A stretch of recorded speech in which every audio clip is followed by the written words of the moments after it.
réjouir des fruits de tes actes et agis comme il se doit pour son unique satisfaction. Commentaire.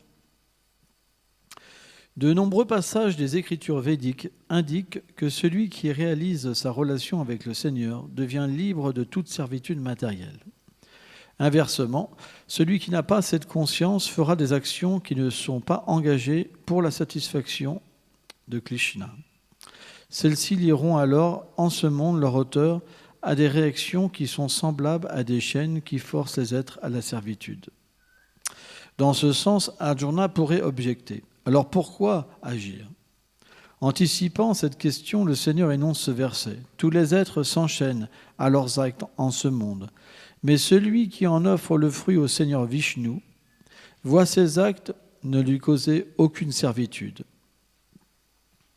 Si Arjuna demandait à nouveau, est-ce que cela sera une cause d'esclavage de faire une offrande qui est motivée matériellement, même si j'offre les résultats de mes devoirs prescrits au Seigneur Vishnu ? À cela, Krishna répond dans ce verset, Mukta Shanga, accomplit l'action sans en désirer aucun fruit. On va s'arrêter là, parce que c'est une longue teneur et portée. Om Gana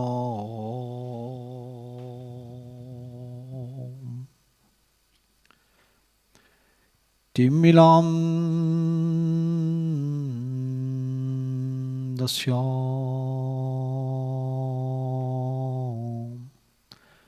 Gyanam Jalam Shalakaya Shakshurmiritam Jhenam Taisme Shigurave Namaha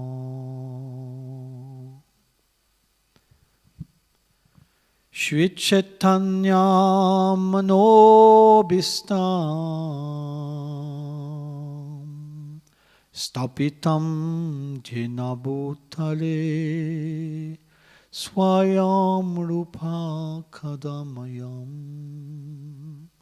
Dadati Swam Padam Tikam He Krishna Karuna Sindhu Dinabandhu Jagatpate Gopesha Gopekha Kanta Radha Kanta Namostute Tapta Kanchana Gorangi Radhe Vrindavaneshwari Prichabhanu Sutte Devi Pranamami Hari Priye Namo Mahavanyanyanya Krishna Prema Pridayate Krishnaya Krishna Chaitanya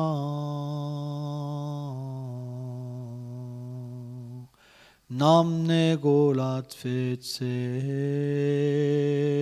Namah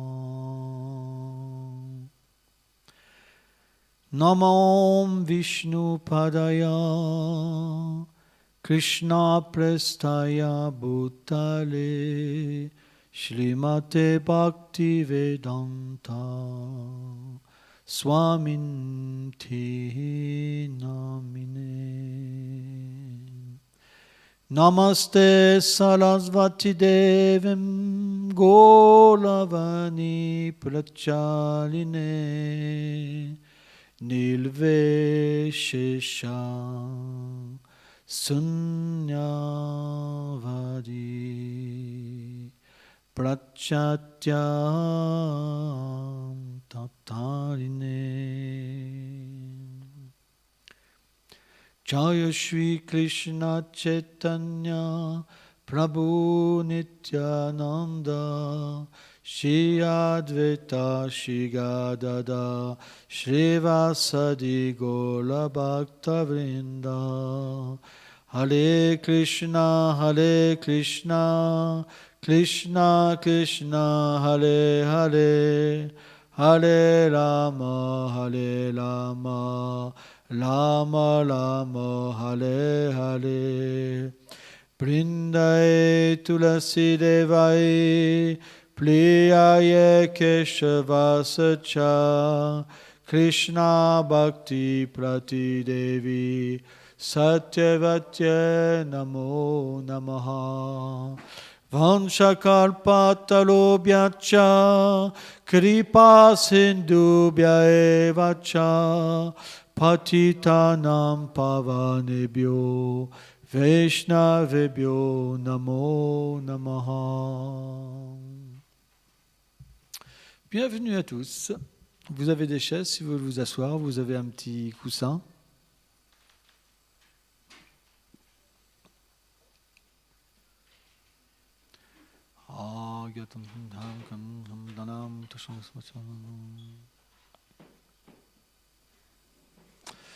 Donc aujourd'hui, nous avons lu un verset de la Bhagavad Gita, 3.9,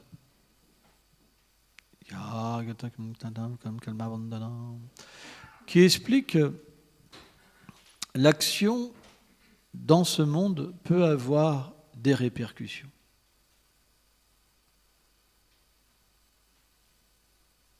Comment comprendre qu'une action peut avoir des répercussions ? Bon, on pourrait prendre l'exemple, si je vous fais une grimace, et si je ne vous connais pas, vous n'êtes pas mon copain, vous n'allez pas rire. On peut comprendre qu'il y a des réactions grossières, mais il y a aussi des réactions subtiles. Mais comment ces réactions naissent ? Comment c'est possible que l'âme, Natjati Midvat Kalachin, qui est éternelle, sans commencement, sans naissance, sans fin, elle est antimatière, puisse agir dans ce monde et prendre une réaction. C'est quelque chose qui n'est pas possible. Comment on peut s'identifier au corps matériel ? Quand quelqu'un meurt, on dit il est parti. On ne se connaît même pas. On ne connaît même pas les autres. Comment c'est possible qu'on soit influencé par l'ignorance ? C'est une bonne question. Quelqu'un qui a l'intelligence, il peut se poser cette question. Qui je suis ? Qu'est-ce que je fais dans cet environnement ? Un environnement qui finalement est comme un combat. La vie est un combat. Nous cherchons le bonheur. Mais comment c'est possible qu'on cherche le bonheur puisque l'âme, elle est félicitée ? Comment c'est possible qu'on cherche le bonheur ? Qu'on se batte contre le malheur. On ne veut pas du malheur, on ne veut pas de la souffrance. Mais on veut la joie. Mais pourtant, on est Satchit Ananda, éternel, empli de connaissance et de félicité. Donc comment c'est possible ?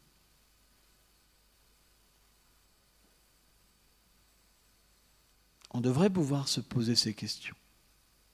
Il y a quelque chose qui ne va pas. Il y a quelque chose qui nous déconnecte d'une réalité éternelle. C'est l'action. Si on agit pour notre réalité s'éveille. Si on agit pour l'illusion, l'illusion se manifeste. Nous sommes notre propre destinée. Nous créons notre futur.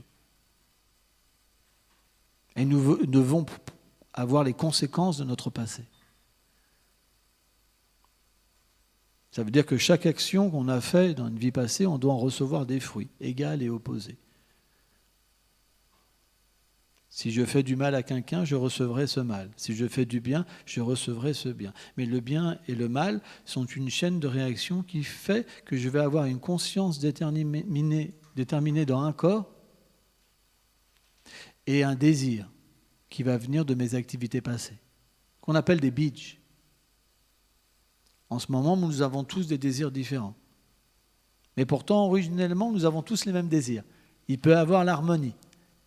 L'harmonie existe au niveau de l'âme. Mais quand on n'agit pas en tant que l'âme, dû aux réactions de nos actes, nos désirs sont différents. Il y en a un qui naît pauvre, il y en a un qui naît riche, il y en a un qui doit souffrir, il y en a qui doit se réjouir, il y en a qui a une vie au milieu. Il n'y a rien sans rien. C'est pourquoi celui qui comprend l'âme, il ne se lamente pas sur son sort. Il comprend qu'il peut se libérer. Chercher à jouir ou à sortir de la matière, ce n'est pas très intéressant. Parce que si vous cherchez à jouir dans ce monde, vous jouirez en faisant souffrir d'autres êtres vivants. Par exemple, quand vous mangez, vous devez tuer des êtres. Même en respirant, vous devez tuer des êtres vivants. Même en marchant. Il y a des réactions qui sont de plus ou moins petites ou élevées. Mais chaque pas, il y a quelque chose qui se passe dans ce monde. Donc, dans ce verset de la Bhagavad Gita, une solution nous est donnée. C'est de comprendre la nature de l'âme. Et la nature de l'âme, c'est d'être une servante. Pourquoi ? Parce que l'âme est petite, toute petite, minuscule. Alors que l'âme suprême, le Seigneur suprême, est tout puissant. Quand on veut imiter le Seigneur suprême, alors on est mis dans une situation où on doit assumer nos propres actes. Et c'est pourquoi qu'on devient enchaîné à la matière. Mais dès qu'on comprend ce principe que je suis relié au suprême, et que c'est ma fonction éternelle, et que le suprême est amour, automatiquement, c'est comme si vous vous reconnectez à la source de l'amour. Et vous redevenez félicité. Donc, dans un premier temps, la Bhagavad Gita nous enseigne comment agir. Vikarma, akarma et karma. Elle enseigne 3 sortes d'actions. Karma, c'est l'action pieuse. Alors, qu'est-ce qui définit karma, vikarma, l'action impie ? Qu'est-ce qui définit quelque chose qui est pieux ou impie ? Déjà, il faut déjà comprendre ça. C'est que le Seigneur donne des écritures, et dans ces écritures, il y a ce qu'on appelle des sacrifices, des yagas. Un sacrifice, c'est l'action. C'est une adoration qui va porter un fruit. Et ce fruit, c'est ce qu'on appelle une activité pieuse. Et l'activité pieuse permet à l'être d'avoir une bonne naissance, d'être heureux, d'avoir la richesse, d'atteindre même une situation supérieure sur une planète supérieure, ce que les chrétiens appellent par exemple le paradis, ou les musulmans aussi, par exemple. L'activité pieuse aussi peut permettre à l'être vivant de se libérer même du monde matériel et d'arriver à une situation neutre, ce qu'appellent les bouddhistes le nirvana. Ou les Brahmavadis, le Brahmajyoti.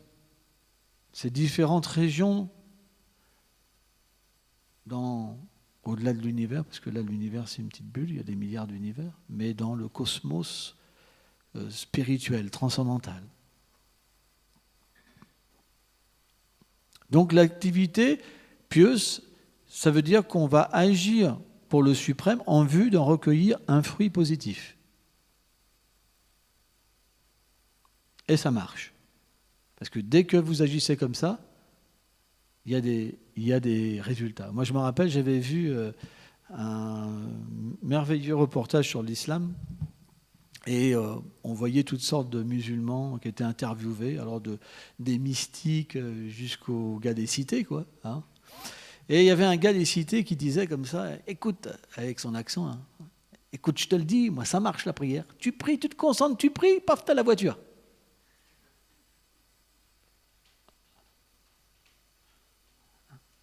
Il suffit vraiment d'être concentré. Tout ce que tu désires, tu l'as. Donc il y en a qui ont cette expérience véritablement, et ils sont heureux parce que dans cette relation, Dieu est comme quelqu'un qui pourvoit au bonheur.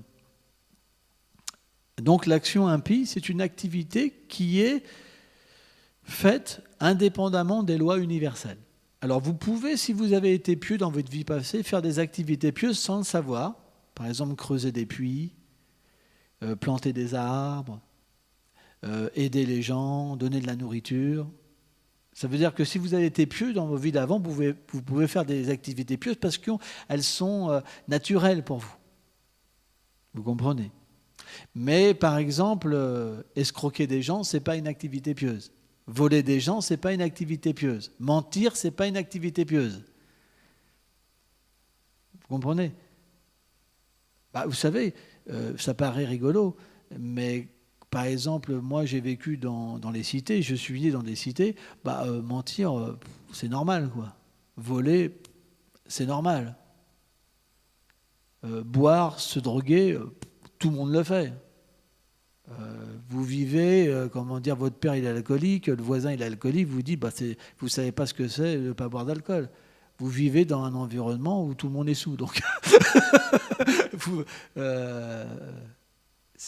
moi, j'ai jamais vu mon père à jeun. Donc, pour moi, la vie, c'était comme ça. Quand j'ouvrais les fenêtres de mon HLM, j'avais un autre bâtiment en face de moi avec un gars qui te regardait aux jumelles. C'est pas facile de comprendre les lois universelles. Ou quand tu as le voisin de dessus qui gueule, tu l'entends comme si qu'il était chez toi, ou quelqu'un qui va aux toilettes, tu l'entends comme si qu'il était chez toi. C'est pas facile de croire qu'il y a des lois universelles. Moi, je me rappelle, mes parents, ils n'avaient pas le moyen de nous amener en vacances, par exemple. Et donc, il y avait juste l'autoroute à peut-être 400 mètres d'où j'habitais. Une autoroute à 6 ou 8 voies, quand même, c'est direction Lille, ou Paris. Et on se mettait au bord de l'autoroute. Quand on était gamin, on fermait les yeux. Et le bruit des voitures, ça nous faisait comme l'océan. On s'imaginait comme ça. Et quand on avait besoin d'argent, on volait. Et pour aller nous dire que c'était pas bien. C'est le seul moyen qu'on avait pour avoir des bonbons. Moi, pour acheter un bonbon, il fallait que je vole mes parents ou mon frère. Et j'allais acheter des bonbons. Sans ça, je n'avais pas de bonbons. Pas évident. Donc, quelqu'un serait venu me voir habillé comme ça en orange. Il m'aurait dit, tu sais, voler, c'est pas une bonne chose. J'aurais dit, mince, il va m'enlever mes bons becs. Hein. Mais pourtant, si on vole, on ne se sent pas bien. Moi, j'ai été beaucoup voleur quand j'étais enfant. Mais il y avait une lumière qui s'allumait dans mon cœur. Je ne me sentais pas bien quand je faisais ça. Mais je n'avais pas le choix. Parce que je n'avais rien sans ça. Rien. C'est pas évident. Donc, je sentais que c'était pas bien. Parce que le Seigneur habite notre cœur. Quand on fait quelque chose qui n'est pas bien, on le sent. On sent qu'on dérape. Mais pourtant, on le fait. Pourquoi ? Parce qu'on a un libre arbitre. On peut se détruire ou se construire. Et surtout, on n'a pas de référence, on n'a pas de connaissance. Même si on sent que ce n'est pas bien, tout le monde le fait. On est dans un âge où tout le monde ment, tout le monde vole, même les présidents de la République, ils s'en mettent plein les poches. Donc si le président ne montre pas l'exemple, comment vous voulez que le peuple montre l'exemple ? C'est pas évident. Il y a des scandales dans les journaux tout le temps. C'est vrai. Et on voit toutes ces stars qui parfois même se suicident, comme Whitney Houston par exemple, qui avaient toute la gloire devant eux. Donc on est perdu, on ne sait plus quoi faire. Parce qu'on n'a pas de loi. Et la loi, elle ne peut pas venir de nous. Parce qu'on ne sait pas comment les choses sont faites. Le principe du suprême, c'est qu'il est le créateur. Donc il peut savoir qu'est-ce qu'il a mis dans sa création. Il peut savoir qui nous sommes. Parce qu'il est le Père. Et nous sommes ses enfants. Donc à partir de là, selon nos vies passées, on peut accepter une écriture. Selon l'influence de l'ignorance, de la passion et de la vertu qu'on reçoit, ça c'est les 3 influences matérielles qu'on appelle les gunas. Selon l'ignorance, la passion et l'influence qu'on reçoit, alors c'est jamais une influence, c'est mélangé, on va accepter des lois. Si on est dans l'ignorance, ni Dieu ni maître. Si on est dans la passion, c'est la loi de l'argent. Et la vertu, c'est la loi divine. Et selon nos vies passées, on va croire à quelque chose, on va se relier, et à partir de là, l'expérience va se manifester en nous. Et cette expérience, elle est unique à chacun. En ce moment, nous avons tous une forme de foi différente. Parce que la foi, ça veut dire expérience. Vous ne pouvez pas, si vous n'êtes pas relié, avoir une expérience et avoir la foi. Et c'est ça que ne comprennent pas les scientifiques, les matérialistes. Parce que pour eux, la foi, c'est de l'imaginaire. Mais si vous allez voir quelqu'un qui est relié, vous lui dites, mais c'est de l'imaginaire. Je lui dis, écoute, je suis désolé, mais pour moi, c'est plus tangible que ta vie. Parce que je ressens de l'amour. Je ressens quelque chose qui me donne une satisfaction intérieure, au point que je n'ai même plus de satisfaction extérieure. La satisfaction extérieure est devenue très petite. C'est pour ça que dans les autres âges, là on est dans l'âge de Kali où les gens n'ont pas véritablement de vie intérieure. Il y en a qui en ont, mais ce n'est pas la majorité des gens dans l'âge de Kali. Dans les autres âges, ils avaient beaucoup plus de vie intérieure. Et c'est pourquoi il y avait beaucoup moins de gadgets dans la société. Là maintenant, il faut une télé. Alors vous parlez à quelqu'un, il a son téléphone portable, plus la télé, plus ceci. Il faut au moins 7 choses pour pouvoir être en sécurité. Parce que c'est le flip complet pour pas que je m'ennuie. C'est une société terrible de consommation. Il faut toujours plus détruire, parce qu'on n'a pas de vie intérieure. On ne peut pas goûter quelque chose à l'intérieur de nous. On ne peut pas goûter l'âme. Vous vous rendez compte? C'est terrible. On est devenu, mais c'est terrible notre situation. Il y a tout à l'intérieur de nous-mêmes, mais on ne peut pas découvrir. On n'a pas le droit. Et en plus, si tu découvres, tu deviens un danger pour les autres.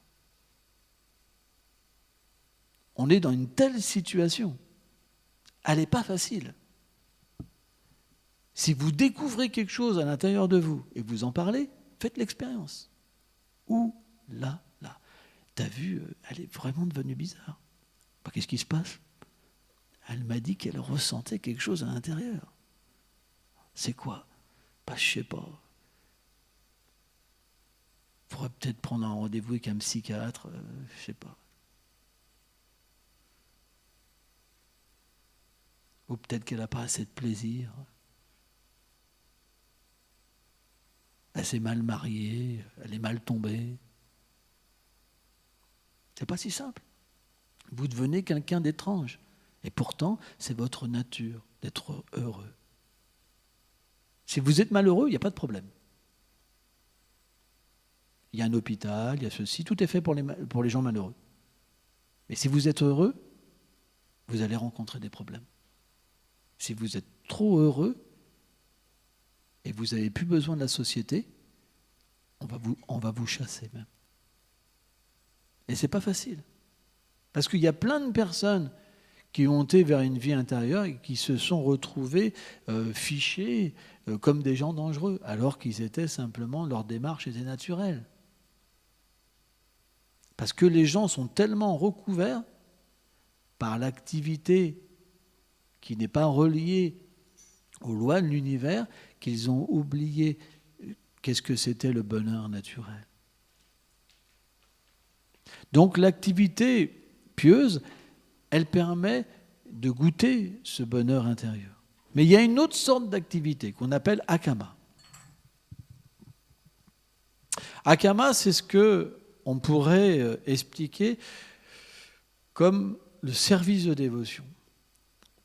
Ça veut dire qu'on est relié à la divinité, à l'absolu, au Seigneur suprême, mais pour le satisfaire. Ce n'est pas pour nous. On se retrouve dans une position éternelle où on est dans notre véritable rôle.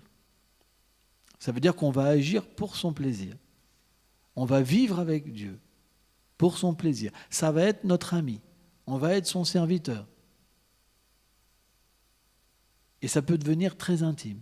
Parce que le Seigneur réciproque avec le désir de l'être vivant. Si vous voulez être son ami, il devient votre ami. Etc., etc.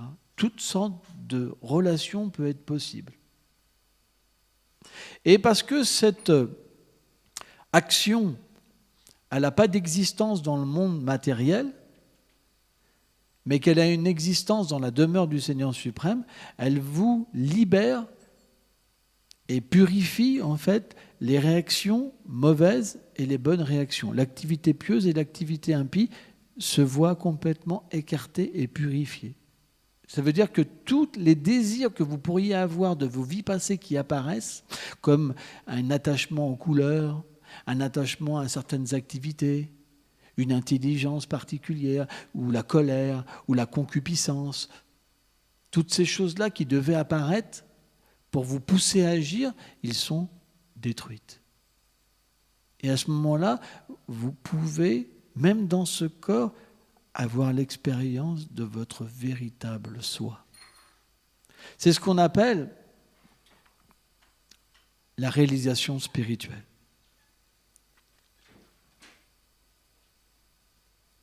À partir de là, puisque vous ne prenez plus les conséquences dans ce monde matériel, vous pouvez être situé en tant que l'âme. Et vous pouvez faire toutes sortes d'activités. Travailler, avoir des enfants, avoir une famille. Mais simplement, au lieu d'agir indépendamment du Seigneur suprême, vous agissez avec lui. Par exemple, prenons la Bhagavad Gita. La Bhagavad Gita, c'est spécial à comprendre. Ça se passe sur un champ de bataille. Parce que notre vie est une bataille. Il y a 3 sortes de souffrances qui existent dans ce monde. Adi Boutique, Adi Klesha, Adi Devik. Les souffrances causées par les autres êtres humains, vous ne pourrez pas éviter. Tout se passe bien, vous vous reposez d'un seul coup. Alors souvent les gens détestent les moustiques. Ils se mettent une grosse claque en fait même en pensant que le moustique il est là. Ah là, aïe. Et puis dès qu'il y en a un qui est dans la pièce, on allume, on regarde partout. C'est vraiment l'ennemi, quoi. C'est devenu la traque. Juste un petit zzz.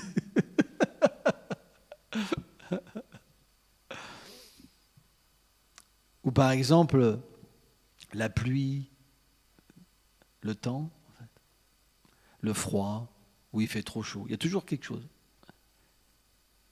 Et aussi la maladie. Donc quand ces 3 éléments sont absents, on appelle la paix. Et on peut goûter le bonheur. Mais c'est rare. Et souvent, ça ne dure pas longtemps. C'est vrai. Donc, dans ce monde, il y aura toujours une cause de guerre, de lutte. Et donc, naturellement, l'enseignement le plus élevé, il doit être applicable dans la lutte. Parce que sans ça, il n'est pas applicable. Parce que ce monde, c'est une guerre. Pour rester ensemble, qu'est-ce qu'il ne faut pas faire ? Rien que pour rester ensemble, vivre une vie ensemble. Les concessions qu'il faut faire. Parce que comme on n'est pas en harmonie avec la vérité absolue, on a tous des désirs différents. Et naturellement, si vous ne faites pas des concessions, on ne peut pas rester ensemble.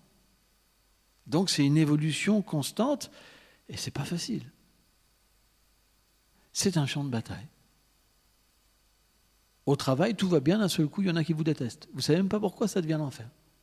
Moi, j'ai rencontré des personnes qui sont venues me parler, mais je ne pouvais même pas imaginer. Elles voulaient se suicider parce qu'on leur manquait de respect au travail. Moi, ça ne me viendrait pas l'idée. Mais j'ai vu des personnes mais tellement souffrir.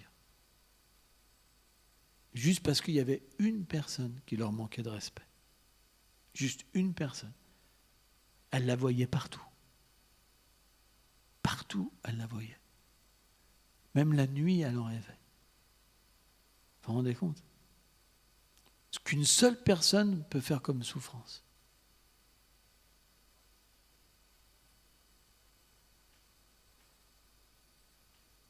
Donc,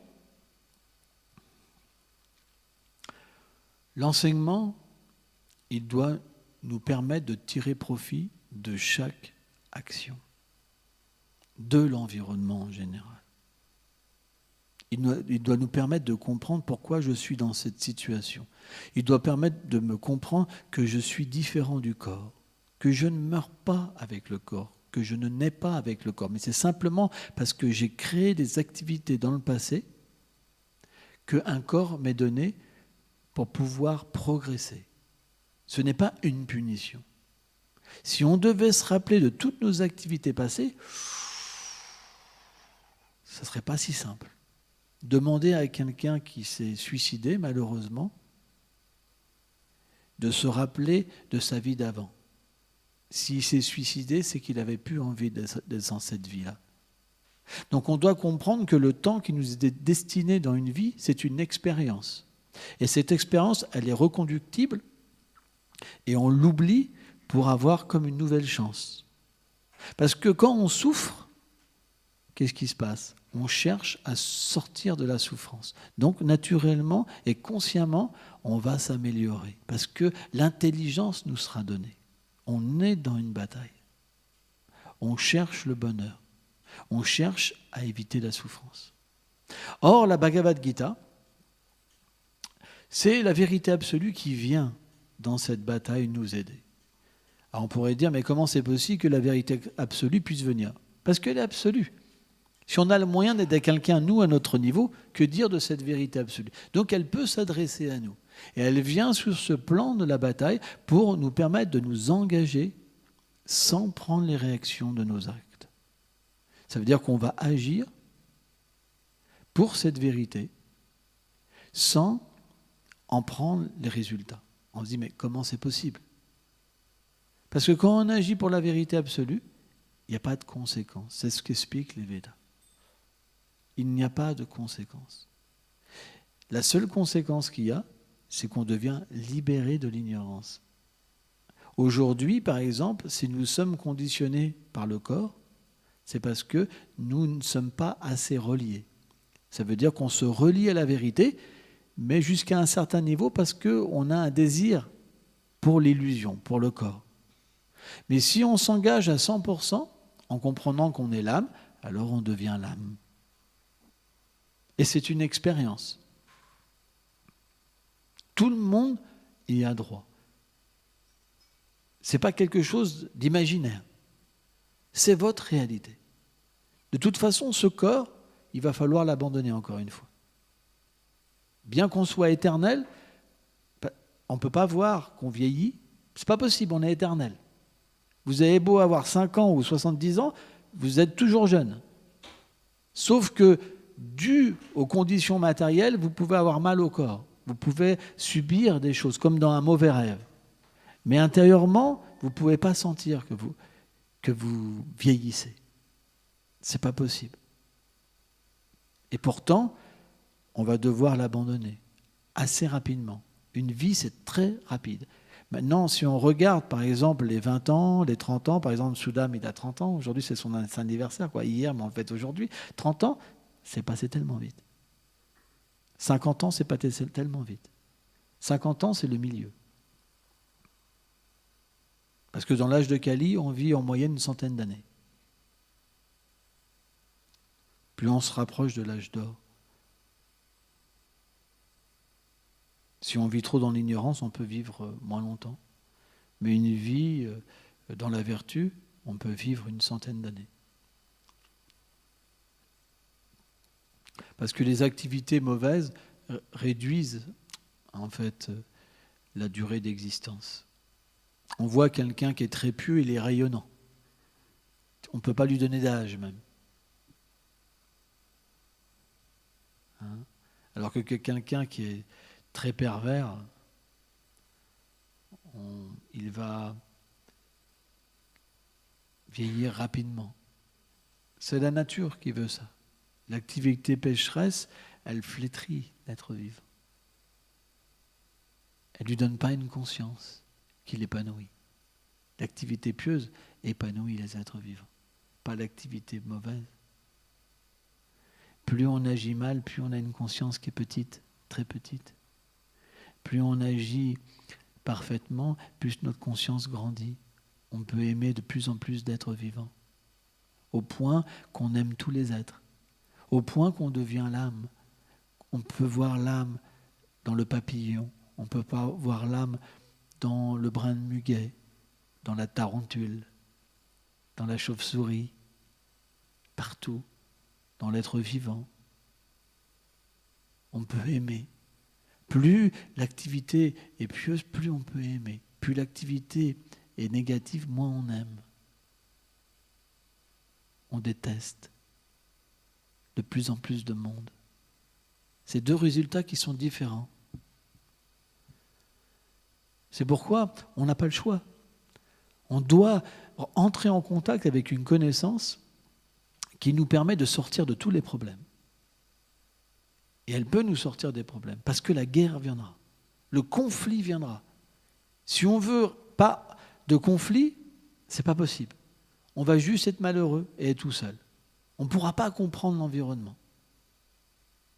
On doit absolument apprendre à prendre la force du conflit pour qu'il nous donne de la force. Il y a un sport qui s'appelle l'aïkido, c'est ça? Où on se sert de la force de l'adversaire. S'il nous donne un coup de poing, on l'éjecte. Avec sa force, pouf, vous comprenez? Et bien de la même manière, la véritable vie spirituelle, elle nous permet de comprendre l'environnement. De ne pas voir chez les êtres la cause première du problème. La cause, c'est que ça vient de nos vies passées. Nous avons fait des mauvaises choses qui viennent sous cette forme-là interagir.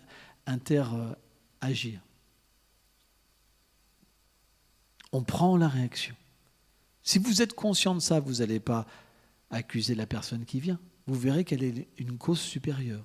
Elle vient pour vous libérer de cette activité. Et puisque vous en êtes conscient, vous vous libérez de l'ignorance en même temps et de l'identification au corps. Parce que vous pouvez voir qu'il y a une cause supérieure derrière toute chose. Et vous pouvez apprendre, au lieu de développer la colère. D'habitude, quand quelqu'un nous attaque, on développe la colère, l'envie, la rancœur. C'est de sa faute. Mais dans le conflit spirituel, on n'a pas d'ennemi. On agit pour progresser. On apprend. On voit une cause supérieure et on remercie toujours les gens qui viennent nous attaquer. Ce ne sont jamais nos ennemis. On n'a plus d'ignorance. On a la vérité qui nous éclaire. La vérité, ça veut dire que tout le monde participe à mon élévation. On peut pardonner, on peut tolérer, on peut respecter. Et naturellement, la paix viendra. La paix ne peut pas venir si vous ne comprenez pas toutes ces choses-là. Vous ne pouvez pas trouver la paix sans comprendre l'environnement, sans comprendre la loi du karma. Ce n'est pas possible. Il y aura toujours un ennemi. Il y aura toujours quelqu'un que vous aimez et quelqu'un que vous détestez. Il y aura une conception corporelle de l'existence. La paix ne peut venir que quand on comprend l'âme. Et quand l'équanimité apparaît dans notre vie. Ce n'est pas possible. Mais ça ne veut pas dire qu'il n'y aura pas de conflit. Ça ne veut pas dire qu'on ne va pas agir. Arjuna, il a agi. Mais on agit avec amour. On agit pour le Seigneur suprême. Et le Seigneur suprême, c'est notre famille aussi.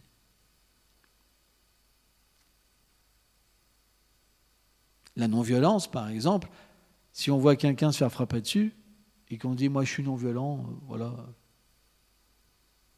c'est de la violence. La non-violence, ça veut dire aussi aider une personne qui souffre, une personne qui se fait battre. Gandhi, par exemple, quand il a répandu son mouvement de non-violence, il a agi. Martin Luther King, il a agi. Parce que parfois, il y a des mauvaises choses dans ce monde. On doit pouvoir se battre d'une manière pacifique pour l'amour, pour que les êtres vivants puissent progresser, pour que le monde devienne un monde qui est propice à l'amour. Mais selon la connaissance qu'on a, qu'on reçoit, on va défiler dans la rue pour obtenir quelque chose, mais qui finalement n'est pas sûr de résoudre le problème. Le problème, ce n'est pas les autres, c'est nous-mêmes le problème. Quand on ne se connaît pas, rien ne va.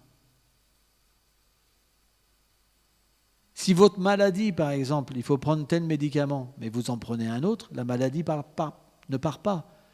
Donc l'ignorance ne permet pas de sortir de l'ignorance. C'est la connaissance qui permet de sortir de l'ignorance.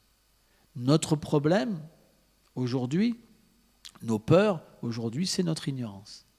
C'est parce qu'on ne comprend pas ce qui se passe. Et quand on ne comprend pas, qu'est-ce qu'on fait ? On fait comme l'autruche, on met la tête dans un trou. Et on pense que tout va bien se passer si je ne vois rien. Mais en fait, les gens souffrent. Si vous êtes dans cette situation-là, votre souffrance, elle ne partira pas.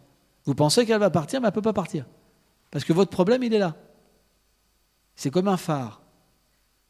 Vous ne pouvez pas vous en débarrasser par l'ignorance. Ce n'est pas possible. Vous comprenez le principe ? Vous ne pourrez pas vous en débarrasser. Donc il faut ne pas avoir peur de l'environnement. L'environnement, on doit le comprendre avec la connaissance. Et agir avec la connaissance. Et à ce moment-là, on se dit, mais je suis complètement idiot, pourquoi j'étais dans cette circonstance ? Mais on est obligé d'agir. Parce que le conflit viendra.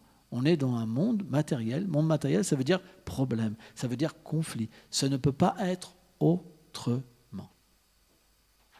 Donc c'est une base spirituelle.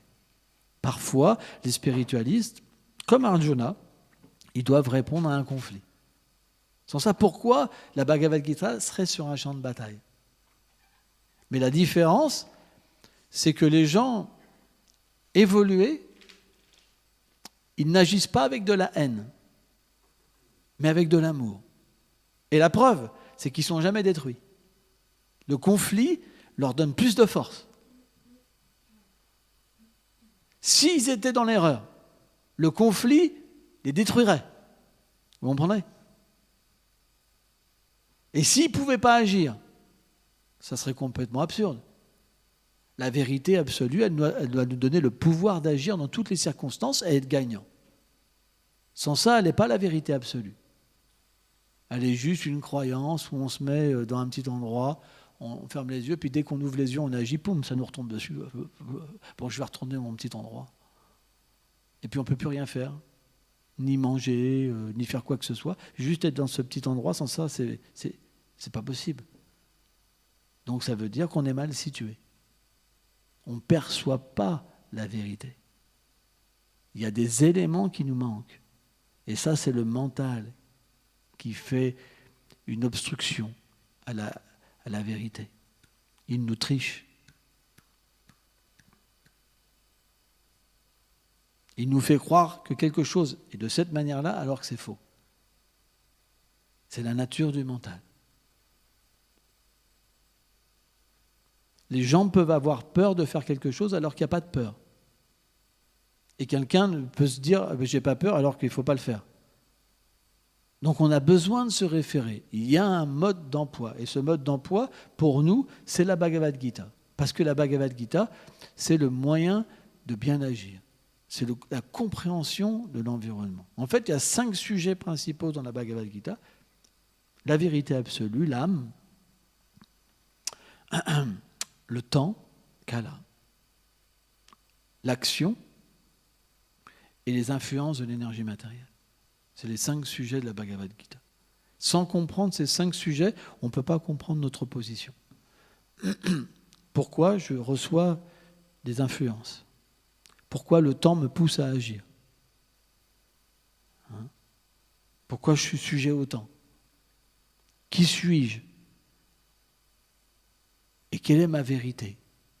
Quel est mon vrai dharma ? ma constitution. Donc, ces sujets sont vraiment importants. Et on devrait les prendre à cœur, les étudier, sans fanatisme. La religion, ça veut dire nous relier. Ça ne veut pas dire accepter quelque chose pour rejeter les autres. Ça veut dire harmonie. Ça ne veut pas dire Kalachnikov et tout ce qui va être différent de vous, vous, comme ils disent, vous arrosez. Hein, ils sont très généreux. Hein. Hein. Non, spiritualité, ça veut dire accepter les autres, comprendre les autres. Avoir une vie où on s'ouvre. On peut véritablement comprendre que je suis accompagné, mais les autres aussi. Et on a des vies différentes. Donc selon mes vies passées, eh ben, naturellement, j'ai une compréhension différente.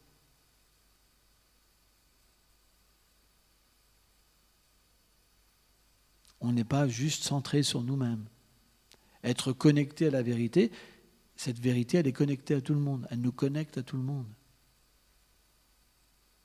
Ça devient une vie de libération, une vie de liberté, pas une vie où on vit dans la peur d'aller en enfer. Si on a peur, c'est qu'on a un problème. C'est qu'il y a quelque chose qu'on n'a pas compris. Et parfois, il faut se battre pour cette liberté. Vous avez parfois des spiritualistes qui n'ont pas une bonne façon de faire. On doit se battre pour la liberté. Les gens doivent rester libres. Ils peuvent accepter ou rejeter. C'est ça notre philosophie. Et on doit toujours intérieurement recalculer et progresser.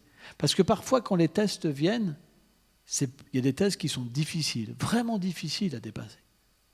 Et on peut des fois, comment dire, se faire tester. Tester, c'est quoi? C'est qu'on rencontre une limite en nous. Mais le test, il ne doit pas nous faire régresser. Ce n'est pas un monstre qu'on ne pourra jamais dépasser. L'humilité et la tolérance fera qu'on pourra le dépasser et augmenter notre champ d'action. Pour la prochaine fois, pour aller plus loin et plus loin. Et un jour, aucune réaction matérielle ne pourra nous déranger. C'est ce qu'on appelle l'âme libérée.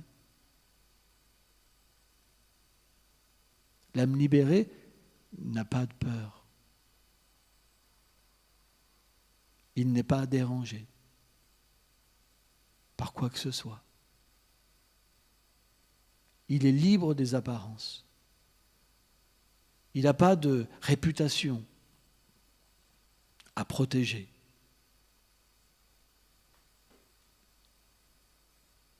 Il n'a pas besoin de mentir, de cacher des choses pour se protéger.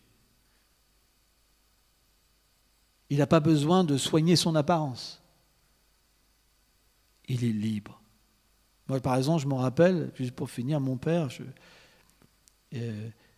pour sortir dans la cité, il fallait que ses chaussures soient bien cirées, toujours bien habillées. Parfois, les gens pauvres sont comme ça. Mais c'était une grande souffrance pour lui. Parce qu'il pensait que tout le monde le regardait. J'ai vu ça quand j'étais enfant.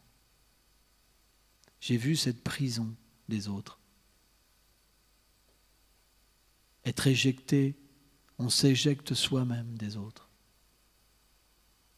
On pense que les autres ne nous aiment pas, alors qu'on pourrait être aimé de tous. C'est terrible, notre situation. On crée nous-mêmes notre prison. Merci beaucoup.